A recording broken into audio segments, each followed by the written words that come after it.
Hello and welcome to Face, our current affairs show where we look at the world's most pressing issues from a Central Eastern European perspective. My name is Anna Kalczyńska.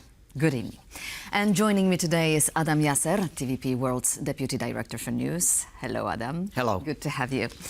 So, the long-awaited American air defense base in Redzikowo, Poland was finally opened yesterday, officially opened. It's been praised as a bipartisan effort, a symbol of national cooperation of consecutive administration, both Polish and American. So I think it's fair to say that this project is a proof that when it comes to the Polish security, both parties can align in a joint effort, right?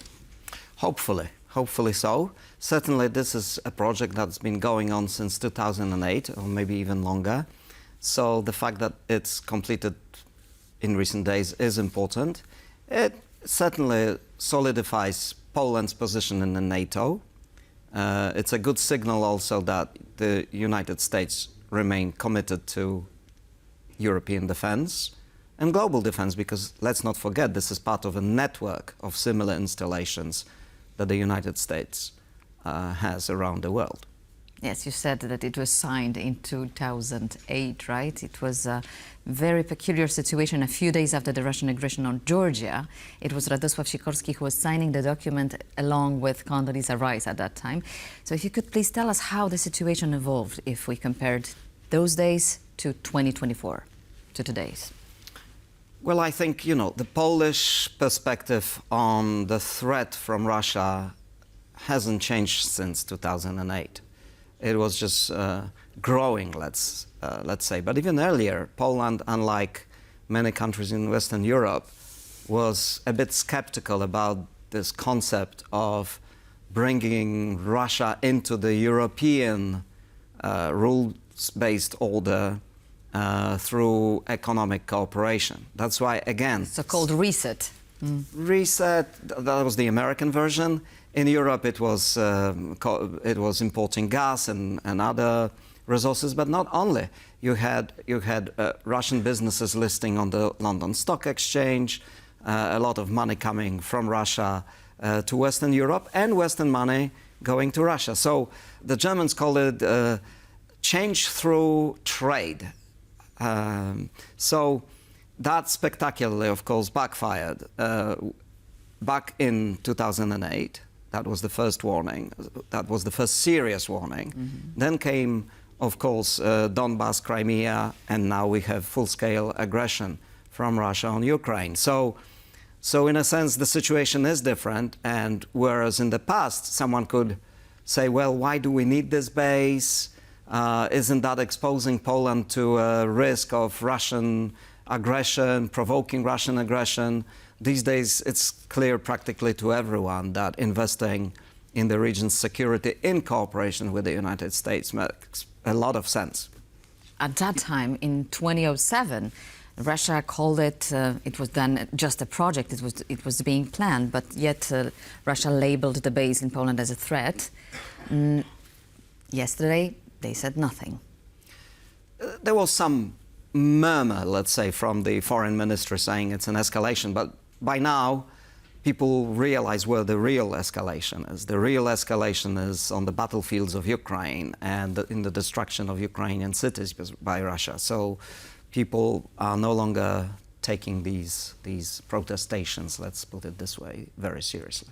Adam, let's shed some light on NATO-Poland talks in Warsaw yesterday. Mark Rutte, the Secretary of General of NATO, came to Warsaw. He met with Prime Minister Donald Tusk, praising Poland for its defense spending, well, with almost 5% next year. The question is, will the rest of the European NATO alliance keep up with the pace, and what influence does Poland have on its partners? There are lots of different issues here. One is certainly that Poland is leading in terms of GDP per capita, but let's also remember that some other European countries, particularly France, Germany, Italy, and the UK, which is no longer part of the EU, but is part of NATO, European NATO, their economies are much, much bigger. So even though sometimes they spend a lesser percentage of their GDP on defense, the numerical effect of that spending could be higher. So we have to remember that. Which doesn't mean that Poland's effort isn't spectacular and that in terms of commitment to NATO, Poland isn't giving a good example. But just to keep it in perspective. So that's one thing. The second thing, of course, is that everyone realizes that the importance of, let's say, eastern flank, the border states that border Russia, or Belarus for that matter, is more important to the alliance, just as West Germany was important during the Cold War. So yes, Poland's this talk about the center of gravity in Europe moving east and particularly towards Poland is true.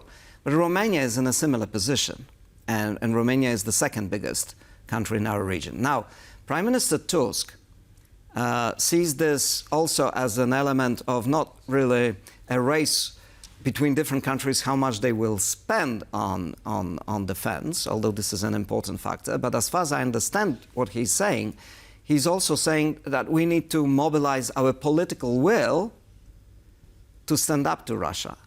And for example, he put a lot of emphasis on nothing about Ukraine without Ukraine. So that is an important statement by Poland, and the Prime Minister vowed to persuade other European leaders in France, in the Nordic countries, in the Baltic countries, to stick to that agenda, just as we're entering a period when, you know, given the change in the US administration, some people are beginning to say, well, you know, it's inevitable that Ukraine is going to lose territory if it wants peace. We are still waiting for the upcoming elections in Germany, scheduled for February. So now, for the time being, who is the major partner for Poland? If it comes to military issues and the support for Ukraine? Well, I think Mr. Rutte's visit to Poland is significant. Certainly Poland and the Dutch very often speak similar language when it comes to defense issues. They don't often speak the same language when it comes how to finance it. Exactly. Because the Dutch very often oppose, for example, common EU spending on defense. This may change, and maybe Mr. Rutte will be able to influence his own countrymen in thinking about this. But in the broad picture of things, the Dutch and the Poles very often find themselves aligned.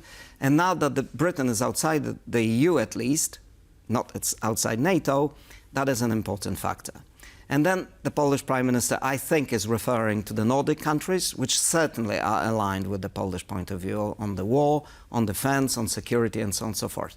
So he's trying to build a coalition, someone phrased it, another coalition of the willing. It may have bad connotations going back to Iraq, but I think it's a more accurate description is a coalition of like-minded countries. So he sees them in the Baltics, he probably sees them in Romania, he sees them in France, if France is capable to get its house in order internally in terms of the political situation there. The missing, obviously the elephant which is missing from this picture is of course Germany. And it is bad for Europe that Germany cannot assume a greater leadership role in all of these discussions. Because Germany is a leader by default, given its size, but it's a sort of reluctant leader. A reluctant leader, unless Friedrich Merz, who is the upcoming, probably, chancellor in Germany, will realize its promise, as promised yesterday, right? Germany is very often like a tanker. Even when the captain on the bridge says, let's change direction, and I think that change of direction is genuine when it comes to Russia among the main parties. It takes the ship a terribly long time to actually turn. So that's why between the decision and implementation, very often there is a long time. And this is very unfortunate for Ukraine. And it's also the reason why Prime Minister Tusk seems to be not mentioning Germany very often when he talks about new leadership in Europe. All right, so now let's turn to United States. Last week, as we spoke here in the studio, we talked about possible nominations and which names would be most significant from our perspective from Central Eastern Europe. You spoke about the Secretary for Defense and of Secretary of State, of course. So now we know them. We know the names, and we continue to follow Trump administration.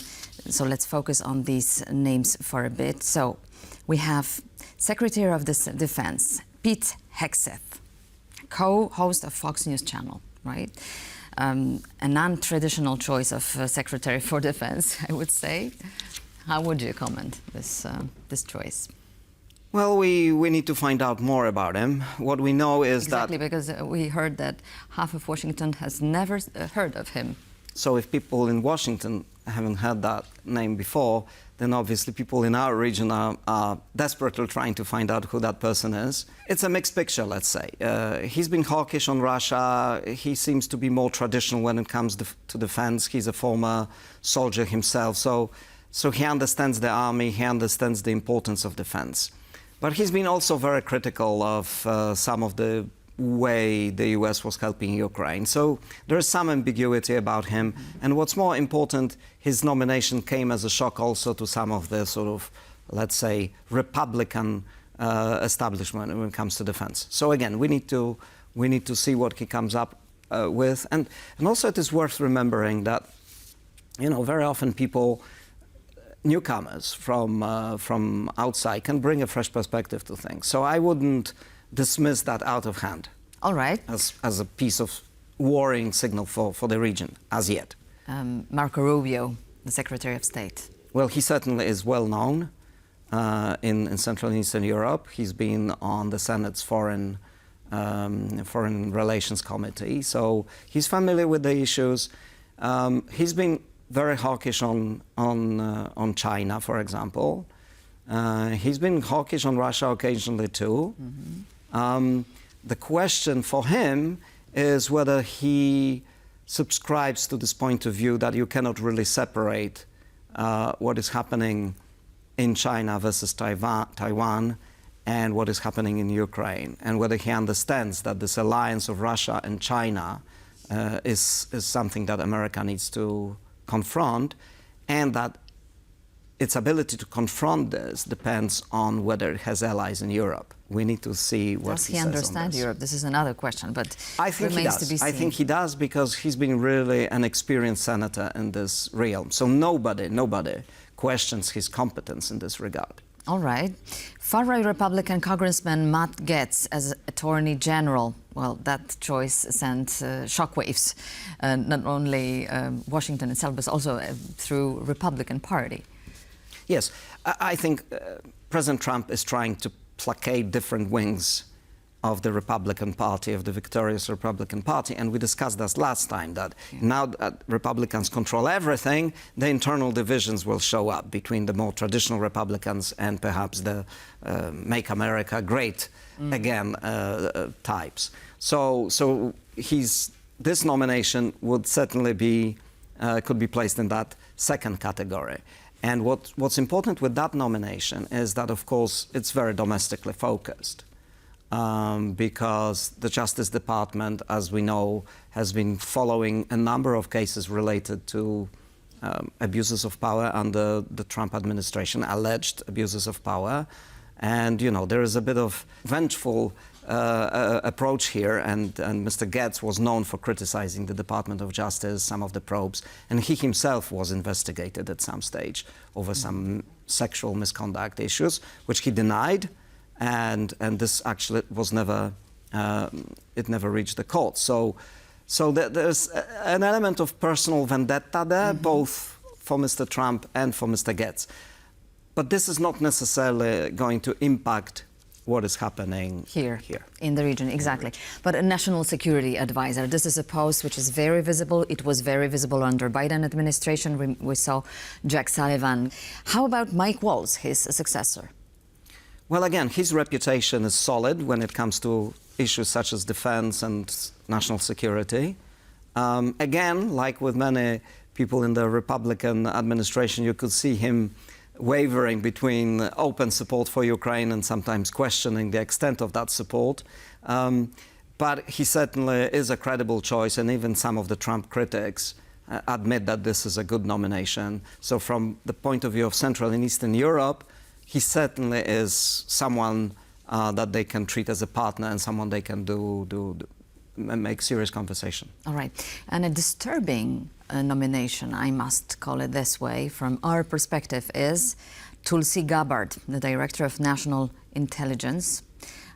very pro-Russian, at least from what we can hear and read on her Twitter account. The Russians in their propaganda TV, they called her our girlfriend.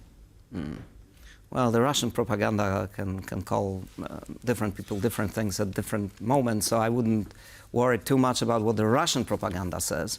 But this nomination certainly is going to cause some concern among America's allies in Europe, because this is a lady that actually said, you know, Ukraine and NATO were responsible for Russia's aggression.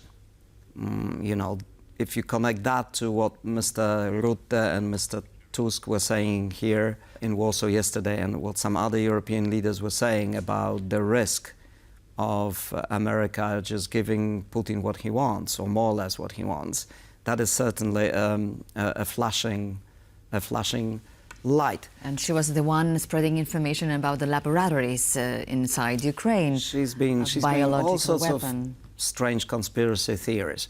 But, you know, the best that the partners in Europe can hope for is that some of this was just her positioning herself to be available to be part of the Trump administration. And, you know, we know very well, not just from America, that sometimes people say during their campaigns and during their public statements, when they're not in government, and they change their tune a little bit once the rigors of being in government kick in. And she also needs to go through some of the scrutiny. You know, there will be some scrutiny by Congress. There will be scrutiny. Exactly. There will be scrutiny by other agencies. So we'll see what comes up. Senate confirmation. But the bottom line on this is that Trump teams, you know, as some of our guests were saying in our studio in the past week, you know, there will be contradictions. There will be inconsistencies without the Trump team. And some of these nominations already point to these contradictions and inconsistencies. So, you know, there could be some chaos there before clear policy is formulated. And given that the commander-in-chief is also known for changing his mind, to put it mildly. Diplomatic way of saying. We can be in for a few surprises. Okay, so staying in this spirit, let's follow on and let's close our topics today by coming back to a very smooth transition of power, as was yesterday's meeting. I mean, it was not official, but the first meeting between two presidents, President Joe Biden and Donald Trump. As Trump put it, a very smooth, surprisingly smooth. So, on his part, surprisingly, I guess. Yes. So I imagine that it's also a proof of some unparalleled, I would say, a class of Joe Biden, right? Who is just granting this opportunity for Donald Trump to come into the White House, to the Oval Office, and just to shake hands with Joe Biden, whom he criticized on many, many occasions and was very rough on him. Yes, I think Joe Biden, he sticks to the tradition. He sticks to the cherished American transition of power, which is respecting people's will. And I'm glad we saw some civility on Trump's part as well in that meeting. That's good. But we should not be misled into believing that the relationship between the two parties going forward is going to be smooth. Internally, I expect there will be a lot of tension. We mentioned the revenge kind of attitude that Trump adopted. He pronounced on many occasions that he's going to go after opponents inside. He called them America's worst enemies, and so on and so forth. So we need to see if he is going to stick to his word, because that is going to remove that civility very quickly. Adam, thank you very much for your insights and for your comments. And that's a wrap for this edition of Face to Face. Thank you for watching. Adam, Jasser, Anna Kalczyńska, thank you very much, and I'll see you soon.